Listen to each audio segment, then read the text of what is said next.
मंचस्थ व्यक्तियों को का आज जो हमें मार्गदर्शन मिलेगा, उनको बुलाने से पूर्व एक विषय छोटा सा और ये रखूंगा कि और सब जगह उन्होंने टुकड़ों की बात की।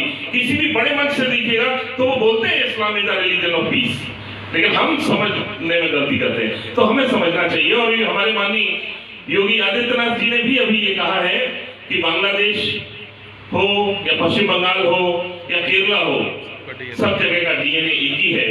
और हमारे यशस्वी मुख्यमंत्री ने कहा है, तो जब सत्ता पर बैठे हुए व्यक्ति जिनको संवैधानिक मर्यादाओं के बाद अगर हमें ये बात कह रहे हैं, तो हम सभी को और ज्यादा गंभीरता से सोचने की आवश्यकता है कि वो डीएनए हमारे आसपास भी है और हमें उसके लिए तैयार होने की आवश्यकता है। लेकिन इस्लाम के पीछे से जो ताकतें काम कर रही हैं, हमें उनके बारे में भी जानना चाहिए, क्योंकि पाकिस्तान का निर्माण भी इन्हीं ताकतों ने किया था और अब बांग्लादेश को हवा देने वाली भी यही ताकतें हैं, जिन्हें आप सब जानते ही हैं। रेजीम चेंज उनका ऑपरेशन है और रेजीम चेंज के उनके अपने बने बनाए मॉडल है, जैसा कि भाई साहब ने कहा इकोसिस्टम। तो इकोसिस्टम में इस्लाम भी एक टूल है इस वक्त, और इस्लाम को वो इसी काम के लिए इस्तेमाल करते हैं कि वो हिंदुओं के खिलाफ प्रयोग हो सके। अदरवाइज अभी आप सीरिया का एग्जाम्पल देख लीजिए, सीरिया में इस्लाम ही इस्लाम के खिलाफ प्रयोग हो रहा है। तो ये एक समस्या सिर्फ यहाँ से नहीं शुरू होगी कि इसको हम हिंदू मुस्लिम करें। लगेगा कि भाई अगर मेरे देश का जनमानस मेरे साथ खड़ा है तो सरकार कुछ 4 कदम आगे के निर्णय लेने की भी हिम्मत जुटाती है। और सौभाग्य से आज देश में एक ऐसी सरकार है जो केवल भारत में ही नहीं, पूरे विश्व का मार्गदर्शन करने का, नेतृत्व करने की क्षमता वाला हमारे पास नायक है। तो इसलिए हमें बहुत ज़्यादा चिंता की आवश्यकता नहीं है। वक्ताओं ने बहुत अच्छा विषय दिया, इकोसिस्टम की बात आई और भी कई सारी चीज़ें आई। वास्तव में इन सब के लिए ही ये जो गोष्ठी है, हम यहाँ जितने लोग आए हैं इसके लिए जनमानस बनाए, इसके लिए ये यहाँ किया गया है। आप देख रहे हैं कि इतनी विभत्स स्थिति है, अभी तक हम लोग डायरेक्ट उस अग्नि में झुलसे नहीं हैं, इसलिए यहाँ केवल चर्चा कर सकते हैं। जो लोग केरल में रह रहे हैं, बंगाल में रह रहे हैं, बांग्लादेश वाले तो भोग ही रहे हैं, उन लोगों से पूछिए कि वास्तविकताएं क्या हैं, तब हमको समझ में आएगी। वो जलती हुई आग जब हमारे घर पे आ जाएगी, क्या तभी हम लोग जागेंगे? ये वास्तव में ये वार्निंग है हम सब के लिए। मुझे तो किस बात का है कि मेरी एनर्जी को आप यूज नहीं कर रहे हो। भाई मैं आपके लिए हूँ। 2 वक्त की रोटी तो मैं गली के किनारे या पुल में बैठ जाऊंगी ना, तो आराम से मिलेगी। आप जैसा महानुभाव देखा, पर उस रोटी का क्या फायदा जब मैं सर्व नहीं कर पा रही हूँ, आप मेरी एनर्जी को यूज नहीं कर पा रहे। Please utilise it. मैं चीख के हार गई, कह के हार गई। बताओ कहाँ मोटिवेशन की बात करनी है, सहारा देना है, मनोबल बढ़ाना है, लड़ाई करनी है, बोलिए तो सही। तो at least in the last, in the worst condition, I am dedicating myself to your feet. मैं आपके चरणों में अपने आप को समर्पित करती हूँ, इस आशा के साथ कि आप बोलो तो सही कि जाओ। मैं दूसरे को आगे नहीं करती हूँ, मैं खुद करने को तैयार हूँ। अरे एक गोली मारूंगी, 2 लगेंगी तो कम से कम एक तुम्हारी हिम्मत तो होगी। तो प्लीज यूटिलाइज, हम सब की आप एक दूसरे की प्रतिभाओं को यूज करें और निश्चित तौर पर 15 दिन के अंदर इस मंच के माध्यम से मैं आदरणीय श्रीमती शकुंतला भारती जी और ये जो समिति बनी है, इससे निवेदन करूंगी कि ये स्टॉपेज नहीं होना चाहिए।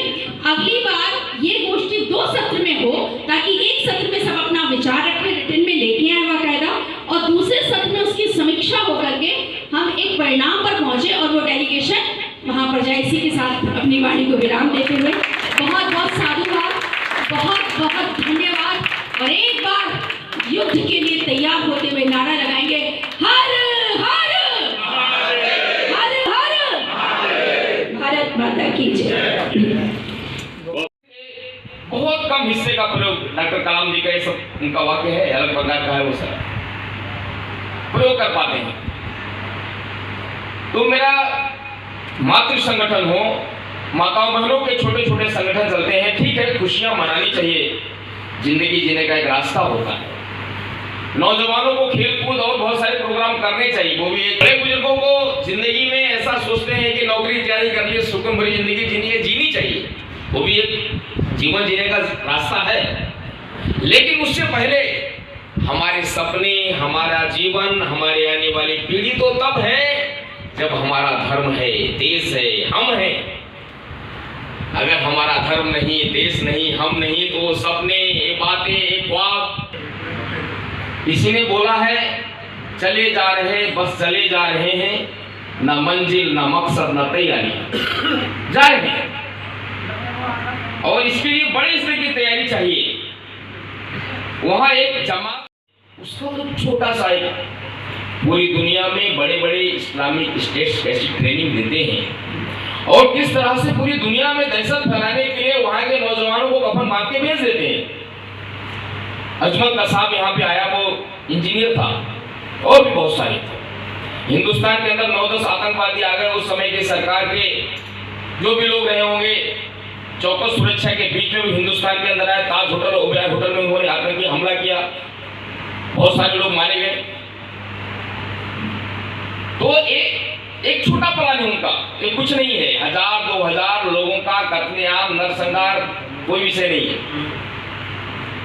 लेकिन हिंदुस्तान के अंदर वो आ गए, इसका मतलब हमारे मन में कैसी बात है। बाद में वहां की उस समय की तत्कालीन सरकार ने कितने दिनों तक उनके साथ खुशियां मनाने का काम किया।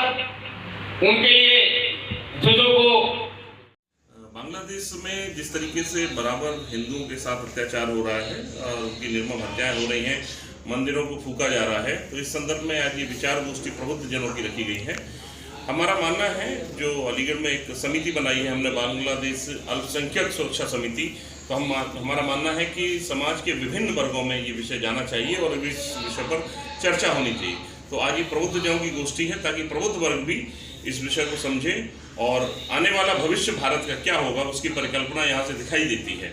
माननीय योगी जी ने भी कहा है कि बांग्लादेश हो, केरल हो या बंगाल हो, जो चल रहा है वो आने वाले भविष्य में भारत में चलेगा, क्योंकि इन सबका डीएनए एक है।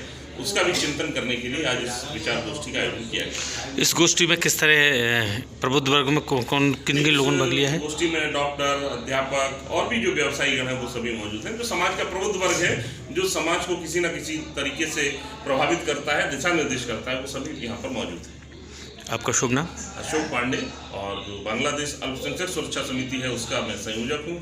हमारे साथ में हमारे सदस्य हैं राहुल जी, इधर मनोज जी, राहुल, चेतन जी।